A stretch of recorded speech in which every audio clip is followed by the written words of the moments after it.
turkeys walk a fine line between awesome pets and holiday meals. However, you might want to plan for some fried chicken and ham this holiday season because due to the avian flu, there's a massive shortage of Butterballs. Avian flu is a viral infection that spreads amongst birds. While the symptoms are similar to the common human flu, this virus is known for wiping out flock after flock of birds. And this year, the virus made its way to our factory turkey populations and left the pickings to be pretty slim. According to the CDC, 8 million turkeys have died prematurely this year from the avian flu, and it's become real hard to get those giant extended family-sized turkeys from the supermarket. Don't fret though, turkeys will still be available, but they won't be as big and they'll cost more, so that's a problem. The virus is dangerous for birds because it can really affect the respiratory and gastrointestinal systems. You know all birds love to poop, but turkeys really just spend their days foraging and pooping. You mess with their gastrointestinal system and you no longer have a turkey. You have a clump of poopless feathers and sadness. My turkey climbed to my tree just to poop on my car the other day. You take away a turkey's ability to do that and you take away the reason to live. That's why it's important to protect your backyard turkeys from the avian flu. If you have your own flock of turkeys, chickens, peafowl, emus, or ostriches in your backyard, and who doesn't? Here are some things you can do to help stop the spread of avian flu. Number 1, put away the bird feeders for a while. Yeah, it's fun to watch tiny birds fight over little morsels of birdseed, but these wild critters can potentially come for the food and leave the flu behind. Instead, put out some blank CDs around your fence and roof. Better yet, if you have any old Kid Rock or Ted Nugent albums, they work just as well. Face them bottom side up, and the reflective ultraviolet light will scare and confuse the birds in the sky and keep them out of your yard. Number 2, quarantine new birds. This is just good general advice when you have a backyard flock for so many reasons. When tending between the quarantine birds and the free-range birds, make sure you wash your hands. You can start mixing them in with the older birds when you've made sure that the newbies aren't dying of some spreadable disease or turning into turkey zombies who want all of your grapes. Also, monitor your flock every day. If one of your fowl is acting sluggish, you better quarantine them as well. Number 3, be sanitary. You have a luxury over the scientists of the 1800s. You know what germs are and how they spread. Be proactive and clean their coop daily. Germs are like so gross. Number 4, vaccinate.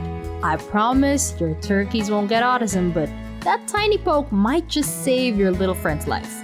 Now, for the fun part, I'm gonna tell you all about my pet turkey, Kimmy Gobbler, aka Turkey. That's right, I call my turkey Turkey, even though I already gave her a clever name. But sometimes I forget her name for reasons. This is gonna be a problem when I buy another turkey next year, huh? Anyway, Kimmy Gobbler is a chocolate heritage turkey. On a side note, when I was a kid, I thought brown cows produced chocolate milk. Makes sense, right?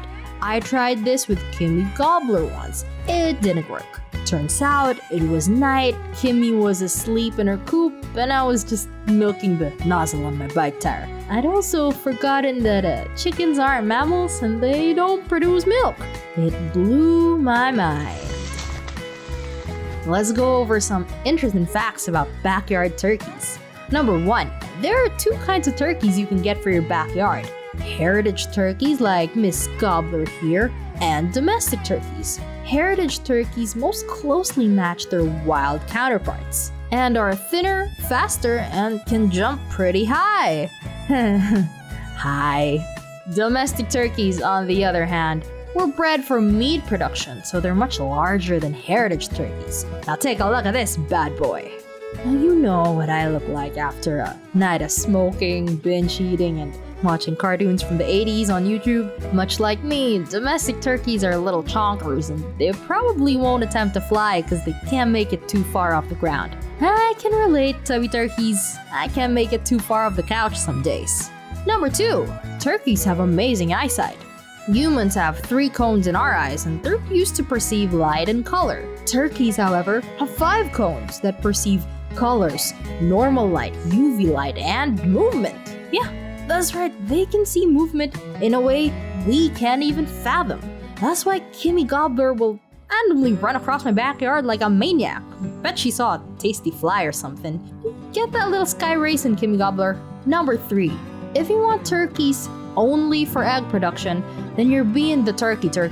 Turkeys might lay 1 or 2 eggs a week at most. In colder months, they might not even lay at all. During the spring, she'll pop several eggs out of her buttgina. The professionals call it a vent. I'd rather just call it a buttgina. While her eggs will be about the size of 2 chicken eggs, they just aren't very lucrative in terms of homesteading or starting a small neighborhood egg enterprise. Give the first one free and they'll keep coming back. Wait, where have I heard that before? Number 4. Turkeys are like dogs. Their size makes them less susceptible to daytime predators like hawks. Male turkeys, called toms, can get up to 30 to 40 pounds. A hawk ain't messing with that. So, unlike my backyard chickens who hide in the shade most of the day, my turkey can be seen running around, carefree, jumping on my roof, and following me around begging for the munchies I did not intend to share. Fine, turkey, you can have a bite of my snack. Wait, not the gummy bears though. I have to make sure I share the right one for reasons. If you like this video, make sure to include it in the rotation. Pass it around the circle and keep your eyes on us for more dope animals.